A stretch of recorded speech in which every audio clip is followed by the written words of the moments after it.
Welcome into No Pun Intended, another episode of our Look Inside series, this time covering the New Orleans Saints, heading down to the Big Easy. New coach, new offense, 5-12 team, new quarterback with Derek Carr officially retiring. This is going to be a very interesting offense from a fantasy football perspective to approach, and we're going to break it all down for you here. Let's get into it.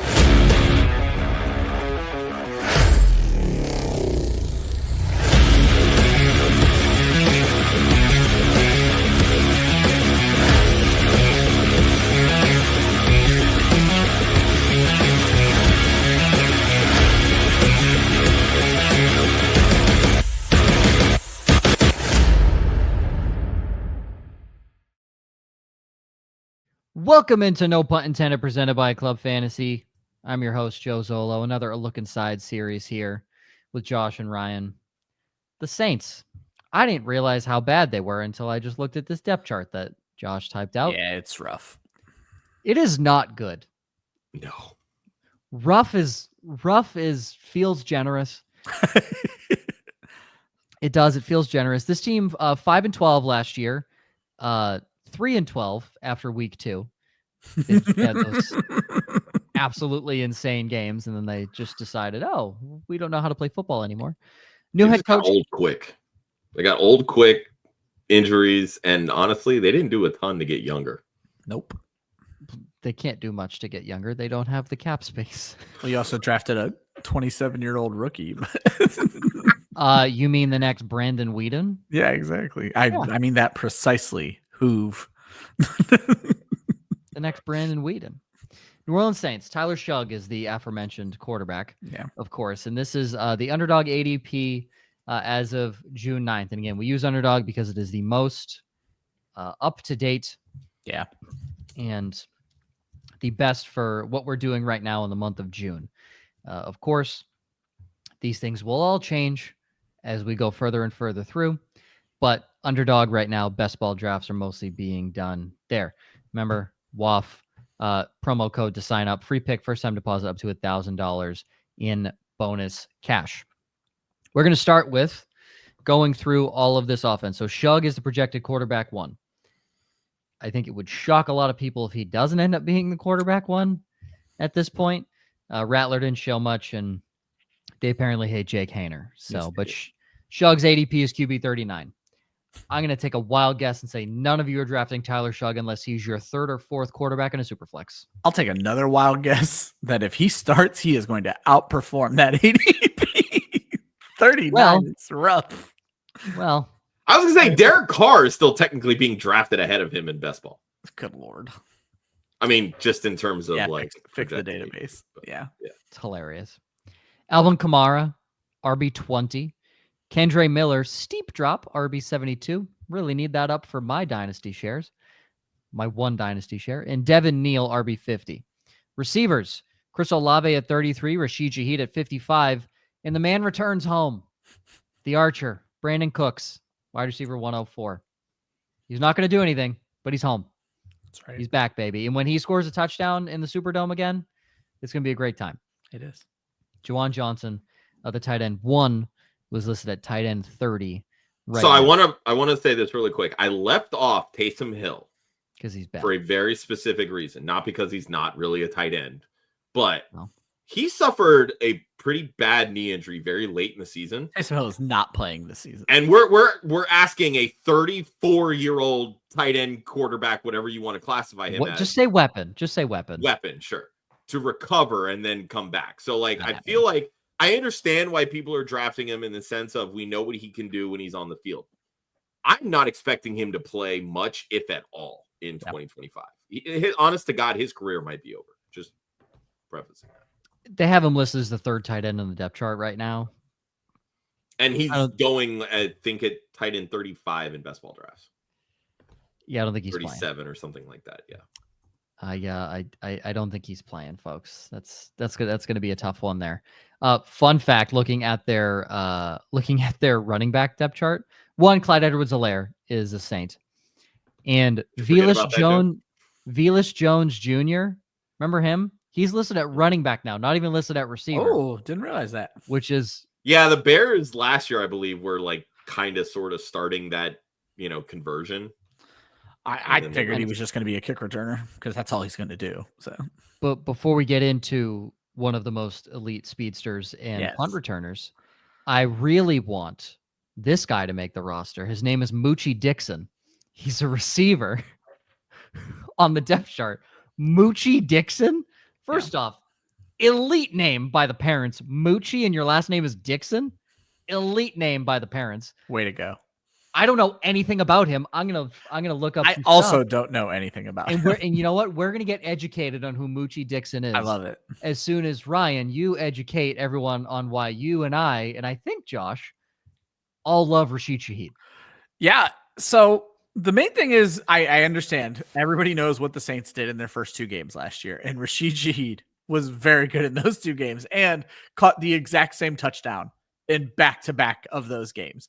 He's a high volume guy. As Joe pointed out, he is a deep threat. However, after those first 2 games, in week 4, he was 11 targets, 8 catches for 83 yards. And then the very next week, 86 yards and a touchdown in week 5 before he got hurt. And I just think Rashid Shaheed, even in a bad offense, because the Saints weren't good last year, Rashid Shaheed can still succeed, which I did not expect to drop bars like that.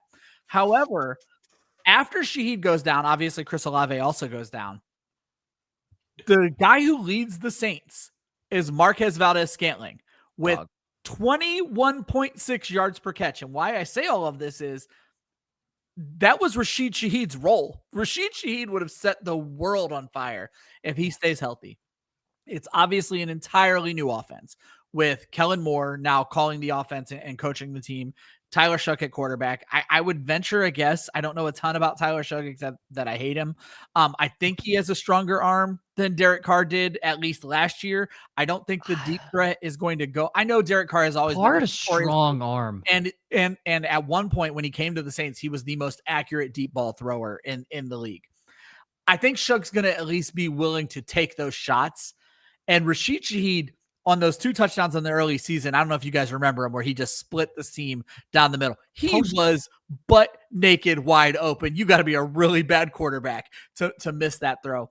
I just think at his current ADP, which I think is wide receiver 55, he doesn't come in a ton ahead of that for me. He comes in at 45 for me because I don't like the offense. But I'll tell you right now, in best ball, the fact that I can get him 10 ahead of his ADP, that I rank him 10 ahead of his ADP, I'll take him at that all day long because it's just such a value. He is the definition of best ball, what you're looking for. And I go back to Justin Herzig's episode because I always go back to that. Justin Herzig's episode with us, Intro to Best Ball. When you draft a big play wide receiver, you don't want a guy who can win you a week or 2. I just said, if Rashid Shaheed took all of Marquez Valdes-Scantling's snaps, he would have been a great wide receiver last year. Rashid Shaheed is a guy that if he plays every week and they incorporate the deep ball into the offense, Rashid Shaheed has top 25 upside based purely on numbers and could win you some weeks. He's the perfect. Rashid Shaheed is the face of best ball right now. I love Rashid. I'm so glad, Ryan, that you brought up Shough's deep ball and arm. Oh, am I very wrong? Come up a little bit later. It's gonna come.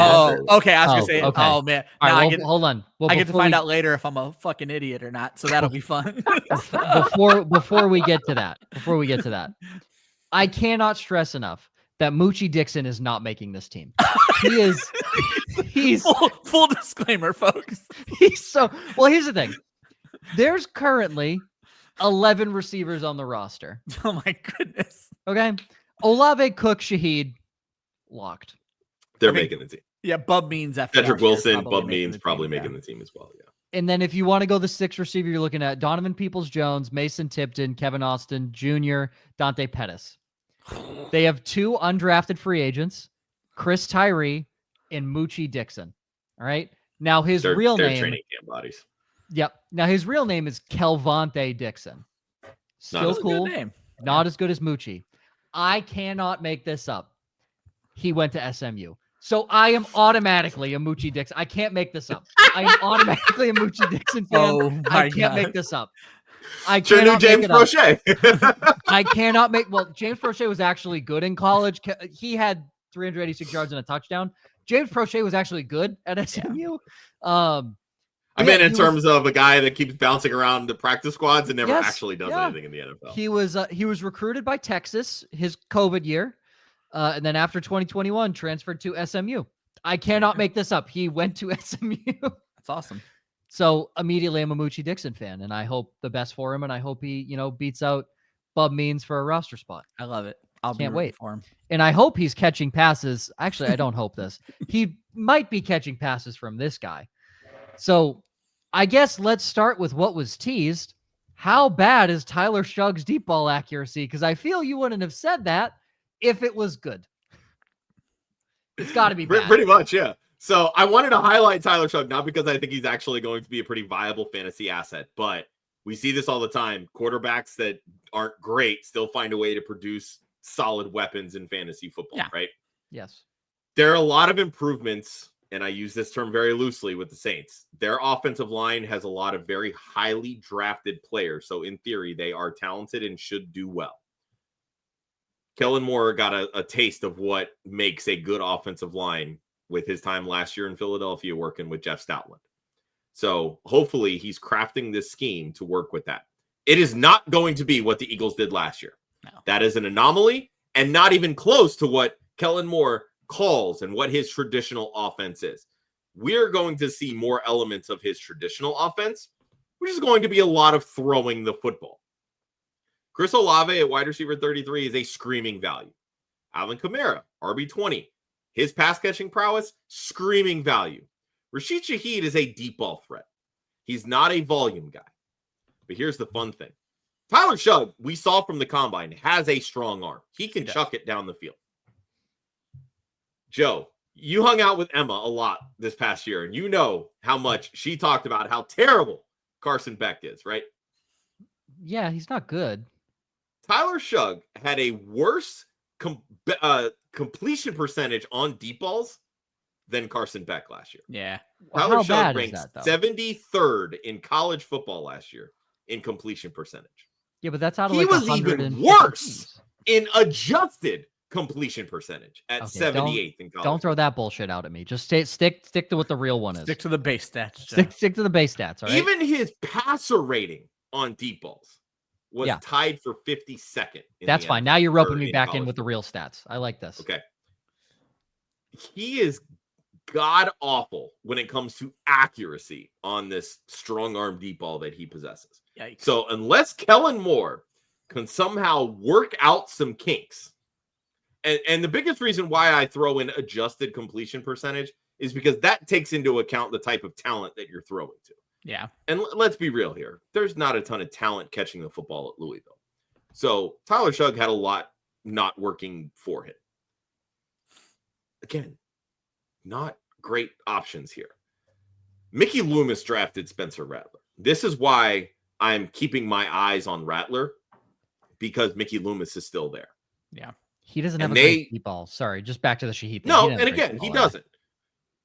None of these quarterbacks are good options. And there's a large reason why the over-under on the Saints right now is at like 4.5 wins. Yeah, this team is not going to be good. And if they're not good, none of these quarterbacks are going to be starting for them next year in 2026. No. Yeah. So we're hoping for the best options for the other pieces of this Saints offense. To the point about Spencer Rattler, I just remember when he took over games last year, they barely let him throw. It turned into like this college rushing offense. It was ugly. So. Which I hate. Like, just let the kid throw. Give him a one read play. And if his read's not open, you say, there's Alvin Kamara to your right. Dump it to him. Yep. That's it. Just get him used to throwing the football at the NFL. And that's the thing. Coaches. I think that Kellen Moore is smart enough for that. Yeah. I truly do. Kellen Moore is a coordinator, yes. This whole thing. Kellen Moore is scaring me. This is giving Josh McDaniels as a head coach. That's the vibe I get from Kellen Moore, is that this guy is I don't want to say generational, but he's a very good offensive coordinator. If you were to stack the offensive coordinators up in the league, he's top 5 every year, 100%. Whether the stats show it or not, he is a very consistently good offensive coordinator. Same thing with McDaniels. My worry with Kellen Moore is he does not give off the vibe that I can run a team. He does not give off, I can handle everything. And we've seen good offensive coordinators' offenses struggle heavily when they have to become the head coach or when they take a head coaching job, I should say. So I've talked about this in the past with other, coordinators turned head coaches. The ones that seemingly succeed the most are the ones that have somebody on the opposite side of the ball that they don't know as well that has head coaching experience, right? Like Ben Johnson taking over. We know he can run an offense, right? He brings in Dennis Allen, former Saints head coach, former Raiders head coach. Great defensive to coordinator. Run the defense, right? Wasn't a great head coach, but knows how to run a defense. Mm-hmm. So Ben Johnson can say, you got this. I'm going to focus on the offense. Yep. That's basically what Andy Reid has done in Kansas City with Steve Spagnuolo. Mm-hmm. Spagnuolo is a former head coach. He is an horrible elite head coach. defensive play caller. Horrible head coach at that, yes. right? Kellen Moore comes in, hires Brandon Staley to run the defense. Brandon Staley is, by all accounts, not a great defensive coordinator, but has former head coaching experience. So he can say, you handle the defense, I'm going to take care of the offense. Yeah. And that's my biggest worry with Liam Cohen in Jacksonville. Is he didn't because he did not do that. He brought in a fresh face, no coaching experience guy to run the defense. Duval. Yeah, right? But back to Kellen Moore and the offense and Tyler Shough side of things. They're going to throw the football. That defense is going to give up a lot, which is going to force that offense on the field. The defense. If somebody takes the reins on who is going to complement Alvin Kamara, this can be a solid rushing offense. We've been waiting 3 years for Kendre Miller to be that guy. He can't stay healthy. Consistent hamstring problems. Devin Neal, by all accounts, was a good prospect, and then he was drafted in the 6th round. So we don't really know what we're getting from that. And why he's being drafted 22 spots ahead of Kendre Miller is still very surprising to me.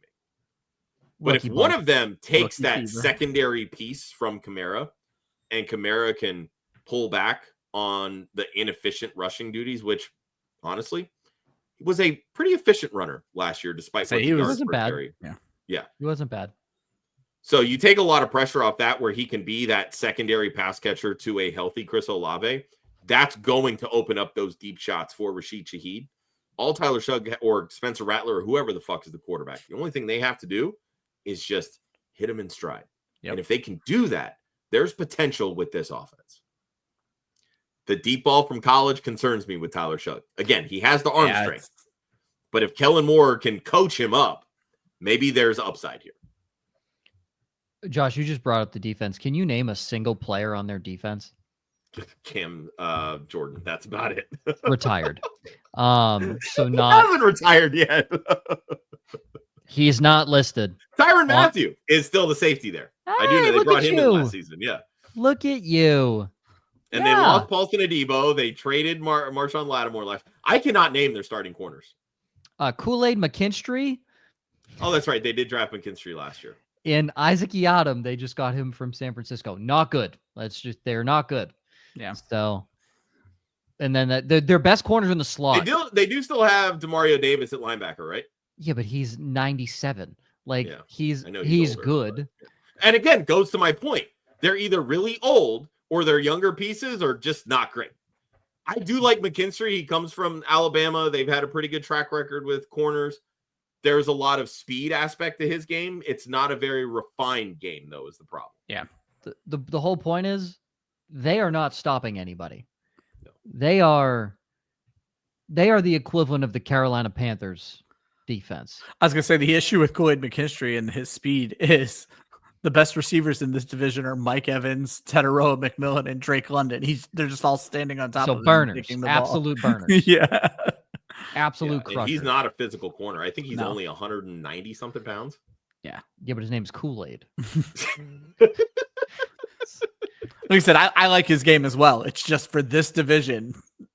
Every best wide receiver in this division is 6'5". It's a problem. Take what the AFC East has done to combat the Dolphins. Yeah. They've gotten fast corner. Now, Gonzalez does a little bit of everything, but they've all gotten fast corners. The guy the Bills drafted, 4'3". Yeah. The Jets, Sauce, really good corner. Patriots, Gonzalez, really good corner. McKinstry does not fit the mold to to take on the NFC number South one quarterback or cornerback at all. Yeah. Like, it's not even. Is there even a burner on any team that's not the Saints in this division? Mooney.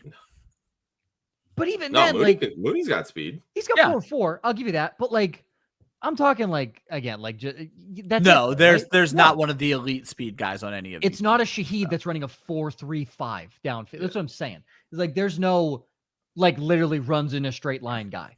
So I forgot the Saints signed Justin Reed from KC as well. So like they've got a pretty solid like veteran tandem at safety, which will help young corners, but still like if they're helping on the outside, they're not in the box for helping stop the run. So like they brought in Godchalk from New England. Horrible. Don't even mention the name. And Brian Breesy hasn't done anything to actually show he was worth a first round pick. No, not at all. Well, you got a couple training camp battles, and we've already touched them a little bit here. Shough, Rattler, Haener. Haener's not being drafted currently. Yeah, I can't see a scenario it's not Shough. It literally would not make the only scenario it's not Shough. He's injured, which is a very real possibility. I was about to say, I mean, he only played one full season out of 7 in college. Like it's not out of the realm of possibility that he develops turf toe or something in the third preseason game. Or osteoporosis. Yeah, like that's like there's a real chance. And then the RB2 battle, Kendre Miller against Neal. It could just be rookie fever at this point, which I think it is. Yeah, because I mean, before Devin Neal, everybody loved Kendre Miller this exact same way, so it doesn't make a lot of sense that it wouldn't be Kendre Miller getting the first crack. And obviously, one got drafted by the regime, the other one didn't. But I'm not overly concerned. It was a 6th round pick. Like it's exactly. Not like, they didn't sell the house. If it was a third or a fourth, if it was a third or a fourth, I'd be a little more worried at the running back position. As a 6th round pick, you're really just taking best available at that point. Like if the best available player was a quarterback, they would have taken another quarterback. Would have taken a quarterback. Like that. Yeah. That's what you do in the 5th, 6th, and 7th rounds is you just take best available and hope you strike lightning in a bottle. Like the 49ers didn't take Brock Purdy because they were like, this kid could be something. They're like, this is who we have rated the highest on our draft board. Yeah. Yep. And the thing with Neal to me is like, there were plenty of people that had him higher rated in this running back class. And then you get guys like Woody Marks and Jarquez Hunter that get drafted in the 4th round. Sure. So what does that really tell you about Devin Neal? Exactly.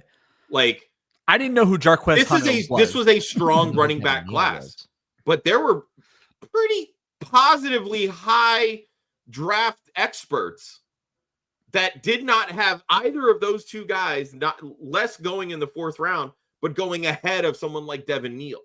So like if you want to throw the argument, this is a deep running back class, you can throw out draft capital for something like that. Okay, cool. So why are guys that weren't rated as high as Devin Neal getting drafted ahead of Devin Neal? Who did you say? Why I'm not as high on Devin Neal. You said Hunter and who else? Woody Marks. Woody Marks went to drafted to the Texans, went to USC or not USC. No, USC. Was it USC? Okay. Yeah. Where did Hunter play? Because I thought he was USC as well. I actually don't know. Like I said, Jarquez Hunter never entered. Jarquez. So that's what I'm saying. That's what I find this funny because I looked this up. School pedigree. Jarquez Hunter went to Auburn. That's where it was. Okay. And you said Woody Marks went to USC. USC. Yeah. Devin Neal went to Kansas. Yeah. It's as much as everyone wants to shit on me for the school pedigree and all these different things. If you look at the stats, Devin Neal's a good running back. 100 yards a game, 16 touchdowns, 1,200 rushing yards. Like, by all accounts, of those 3 guys, I think he's the only one that would actually profile as a 3-down running back. 24 catches, 254 yards, and a touchdown in the air. He averaged a first down per reception. So the point being is, on paper, this guy's a really good running back. Yeah. Right? On paper, he's a really good running back. But if I'm going to put a guy who's maybe not slightly as good, or maybe the stats aren't as good from Auburn or USC, he's going to beat the Kansas guy. Straight up, he's going to be the Kansas guy. And this is vice versa in basketball. If there's a guy that goes to Kansas who's maybe not as good as the kid that went to Auburn, guess who's getting drafted? The kid from Kansas. Yeah. So as much as I get shit on for my school pedigree and all these different things and helmet scouting, It's real, guys. Helmet scouting is real. The NFL may be doing it as well. Yes, the helmet scouting is legit. So, and that's the thing here. This battle for the RB2, Kendre Miller went to TCU. TCU, like it outside of LaDainian Tomlinson, TCU hasn't really produced any. Literally, they've produced LaDainian Tomlinson. If you want to give Andy Dalton, fine. He was a fine quarterback, nothing more. But he was a good quarterback in the NFL. Outside of LT, TCU has done nothing. Nothing. Absolutely nothing. Can you name a single good NFL player from Kansas? I'm sure we're blatantly missing somebody, but I cannot. But like, there's no one that, like, name a good player from Alabama, name a good player from Auburn, name a good player from USC. That's my point, is they have pedigree. That school doesn't. So that's where I think, this might be getting pumped up a little bit, is the kid probably is pretty good, but he just went to a not so great. I mean, this has also got to be Kendre Miller's last legs in the NFL. Like he better figure it out this year. Here you go, Joe. 2 most notable players that graduated and played at Kansas that made an impact in the NFL. All right, here we go. Aqib Talib. Yeah, boy. That's legit. I like Aqib Talib. Gale Sayers. Oh, Jesus. Okay, from 1872. I'm not quite that bad, but yes. So if Gale Sayers can do it, Devin Neal can do it. There you go. The next Respectfully. Gale Sayers. You heard it here first. For all the kids watching. Chris Harris Jr. also went to Kansas. If you have not seen Gale Sayers tape, do yourself a favor. If Gale Sayers didn't get injured, there is no question in my mind Gale Sayers is the best running back of all time. Yeah. And John Riggins also went to Kansas. Okay, Riggins is legit. I'll give you Riggins. That's legit. So this is shaping up to be 2 running backs. I'm just saying. Looking really good for Devin Neal right now. It's a running back school. Yeah, running back RBU. University. Yeah, Kansas, RBU. But legitimately, Gale Sayers. Go watch Gale Sayers tape.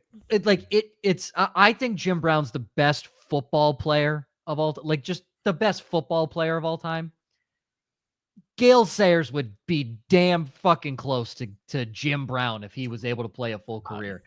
Gale Sayers could do things that Jim Brown flat out couldn't. Oh, can't do. I mean, Gale Sayers was running circles around people. Jim Brown would run through you. Yes. Gale Sayers. Yeah, that's the best way. Yeah, one ran through, one ran around. That's the best way to put Gale Sayers is absolutely insane. But best bets moving on here as we wrap up. This is Josh. This is my first one that I like from you, because I said Tyler Shough could get hurt. Stop burning money. Because Spencer Rattler's plus 210 to start week 1. If Shough gets hurt in the preseason, which is a very real possibility. Like, I'm going through and I'm looking for New Orleans Saints bets. And this is a problem. Not a bad one. When there's quarterback controversy, you don't put a lot of bets are hard to find, plain and simple. Yes. And Ryan, I applaud you on finding yours, but you have more access to sports betting than I do in Florida. So, kudos to you. But like, Josh is on I couldn't find a win total bet.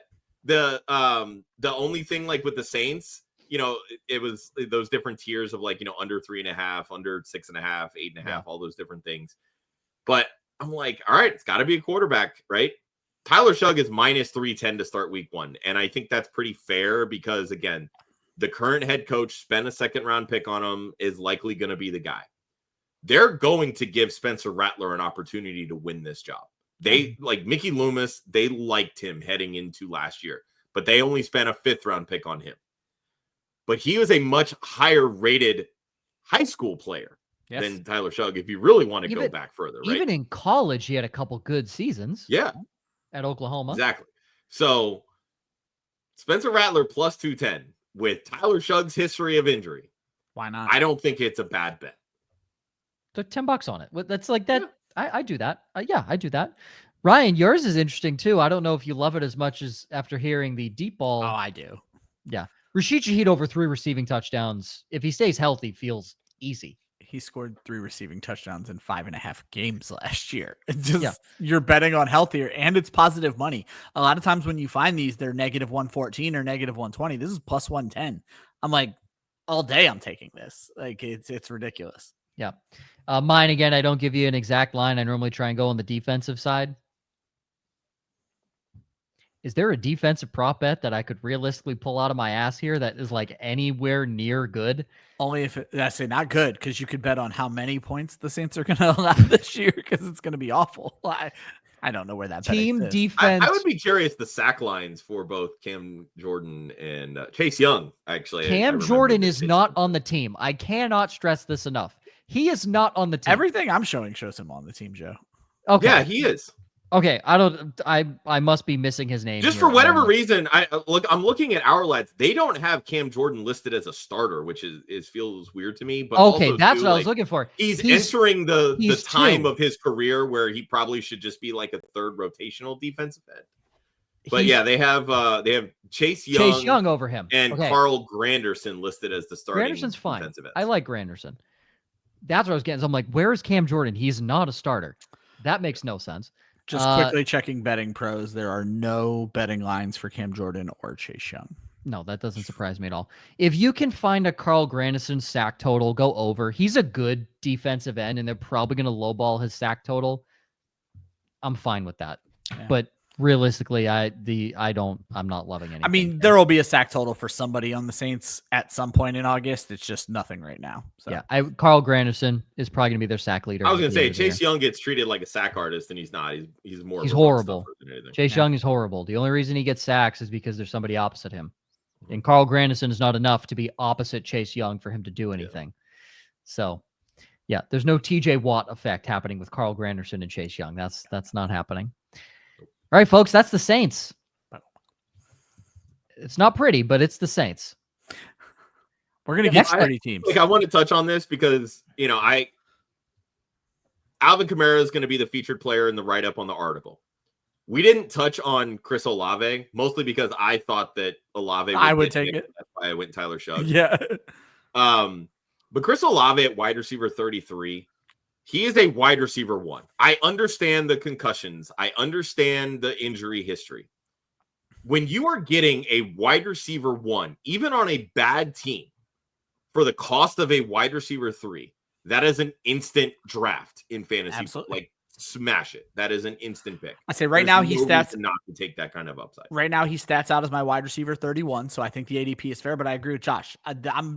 The upside is certainly there, and I don't project injuries on wide receivers. If the right players get hurt who aren't Chris Olave, he shoots up. So yeah, right now he stats out as my wide receiver 30. The biggest thing is I just don't know the touchdown upside. In all honesty, like I only have him at 5 touchdowns, and I have him just over 1,000 yards and a 61% catch percentage. But I mean, his wide yards per route. Yards per reception, I have at 12.6. That could easily be higher. He's typically been a 13, 14, sometimes 15 guy. Won't be on any of my teams because I need a healthy wide receiver too. So he won't be on any of my teams. But yeah, it's definitely for those drafting receiver early. He's definitely a good rotational piece if you can get him later on. I agree with that. All right, next week, or next show, I should say, next episode. The Bears, finally, maybe a fun fantasy offense to talk about. Yeah. So going to be a very interesting show. Break down Caleb Williams, all the new toys that Ben Johnson has to play around with in Chicago. Always remember, defense wins championships. Offense wins fantasy football. We will see you on the next.